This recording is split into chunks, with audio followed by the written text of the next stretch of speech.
Bienvenue chers téléspectateurs sur ABC, c'est moi Zalal Amourkana avec le journal.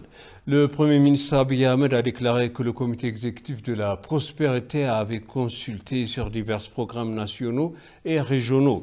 Parmi les sujets abordés figurait la situation sécuritaire actuelle dans le pays, les activités économiques et politiques ainsi que les agendas liés au changement géopolitique sur sa page de médias sociaux. Il a déclaré avoir détaillé les lacunes des besoins de combler et améliorer et à définir les orientations pour les activités futures en tant que pays.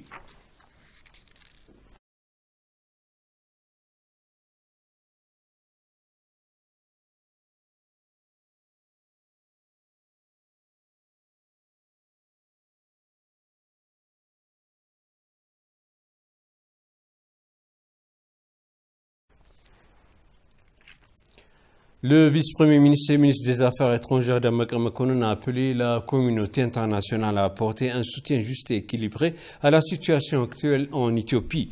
Dammaka a rencontré le ministre irlandais des Affaires étrangères et de la Défense Simon Coveney à New York. Il a décrit les méfies du TPLF non seulement en fonction de son ancienneté, mais aussi en organisant, soutenant les terroristes responsables de la mort de dizaines de civils de diverses régions du pays ces dernières années. Le vice-premier ministre et ministre des Affaires étrangères Dammaka a déclaré que la communauté internationale à tous les pays amis et une compréhension juste et équilibrée des problèmes en Éthiopie. Selon le Dammaka, les allégations sont souvent infondées et nuisent aux relations entre les deux pays, selon les informations obtenues du cabinet du vice-premier ministre. Le ministre a déclaré que le gouvernement irlandais apprécie la situation actuelle en Éthiopie et appelle la communauté internationale à apporter un soutien juste et équitable à l'Éthiopie. Le Fonds monétaire international FMI a reconnu le soutien de l'Éthiopie à un programme de remboursement de prêts prolongés. Selon une déclaration de la page de médias sociaux des ministres des Affaires de Finances, le gouvernement a demandé la préparation du prêt qui servira de base à la réduction de la pauvreté et à la croissance.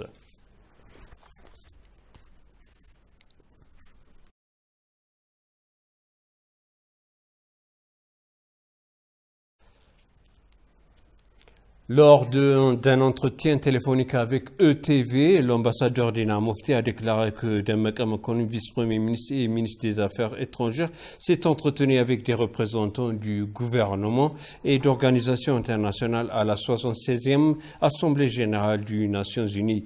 Dammaka a parlé de la situation actuelle en Éthiopie, du processus d'aide humanitaire et des désirs de l'Éthiopie de renforcer des relations bilatérales et trilatérales avec diverses parties et de la façon dont certaines idées fausses sur l'Éthiopie peuvent être corrigées. Dammaka Makonnen s'est entretenu avec le responsable directeur du Programme alimentaire mondial PAM, le haut-commissaire des Nations Unies pour les réfugiés et le haut-commissaire des Nations Unies aux affaires humanitaires et avec le ministre des Affaires étrangères du Venezuela, des Émirats arabes unis, du Gabon, du Nigeria. L'ambassadeur Dina Mufti a déclaré que cette décision renforcerait les relations étrangères de l'Éthiopie et que cela aiderait à se disperser de conflits sur l'aide humanitaire, sur l'application de la loi et des questions connexes.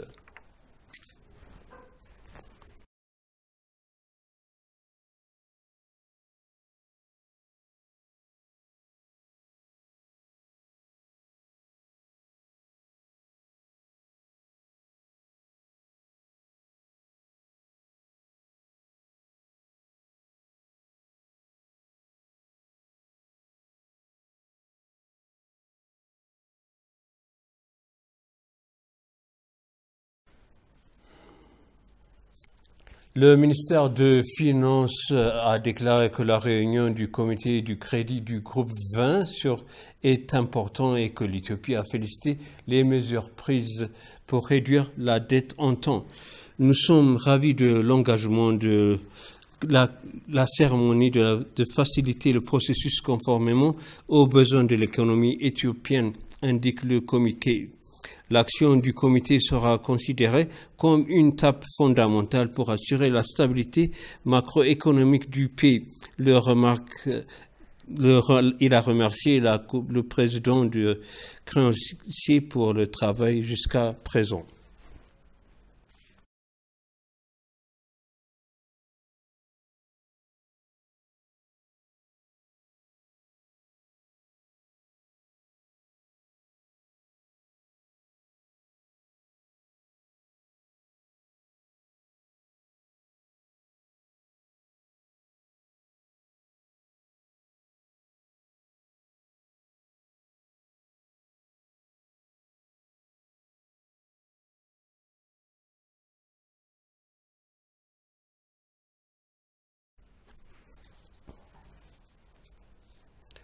Son Excellence, l'ambassadeur de Mbissa Mbossa, ambassadeur d'Éthiopie en Italie, a rencontré Dr Kou Dongui, directeur général de l'Organisation pour l'alimentation et de l'agriculture.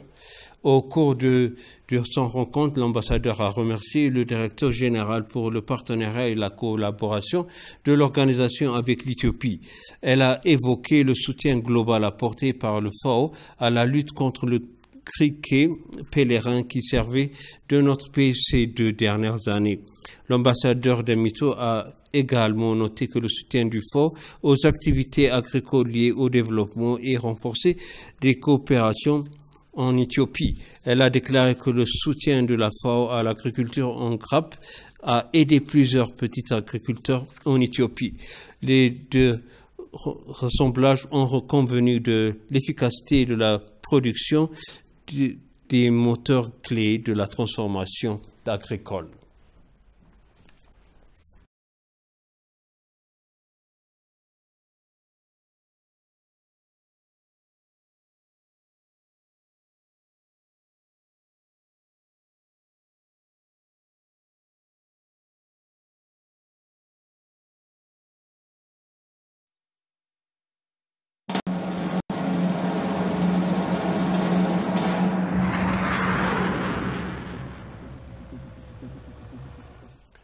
Les forces d'invasion du JNT-PLF et leurs alliés ont démoli le pont de la rivière de Tekeze qui relie à Dizzemen, Mdnat Admoark. Le groupe terroriste TPLF, connu pour avoir détruit l'identité et les infrastructures culturelles, historiques et religieuses du peuple éthiopien, a abrisé le pont de Tekeze. L'intention du JNT-PLF de détruire l'infrastructure fait partie de son projet pour amener la misère économique au peuple d'Amara. La démolition du pont sur la rivière Tekeze est une démonstration claire du travail d'un groupe terroriste.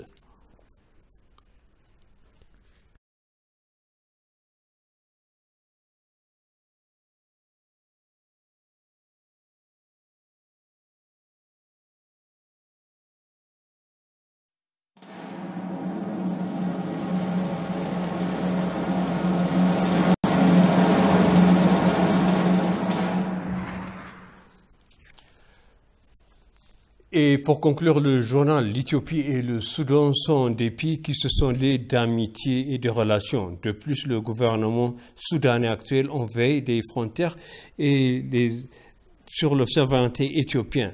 L'analyste politique Ali Ayan enquête sur les avantages personnels des Afriques afin de célébrer leurs avantages personnels.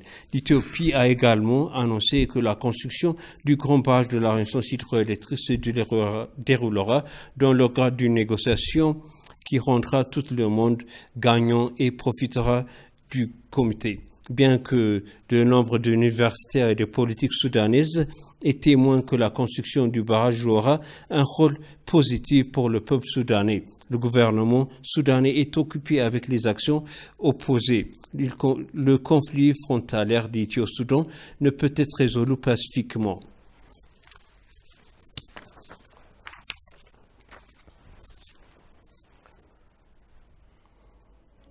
Et maintenant, je vous rappelle les titres principaux. Le Premier ministre Abiy Ahmed a déclaré que le Comité exécutif de la prospérité a discuté sur divers programmes nationaux et régionaux.